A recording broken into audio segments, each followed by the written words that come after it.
د مینې، مهربانۍ او قربانۍ لوی اختر په رانږدې کېدو دی. تاسو پوهیږئ چې په دې اختر کې موږ ابراهیمي سنت را تازه کوو او قرباني ترسره کوو.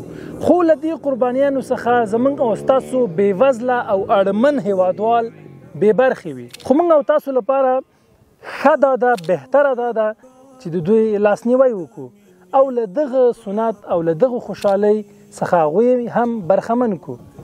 که موږ او تاسو د هغوی پر ځای خپل ځان راولو چې ټول خلک قرباني وکړي او موږ او تاسو پاتې یو، څه احساس به لرو؟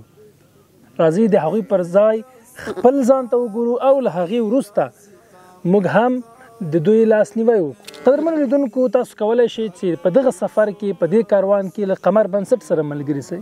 قمر بنسټ هر کال او د نورو کلونو په څیر سږ کال یو ځل بیا د افغانستان په ګڼ شمېر ولایتونو کې د قربانۍ پروګرام پلان کړی دی. تاسو ته به په کمنټ کې د قربانیانو قیمتونه ښکاري. د خپل وس مطابق د خپلو اړمنو هیوادوالو لاسنیوی وکړئ او د خپلو اړمنو هیوادوالو لپاره قرباني وکړئ.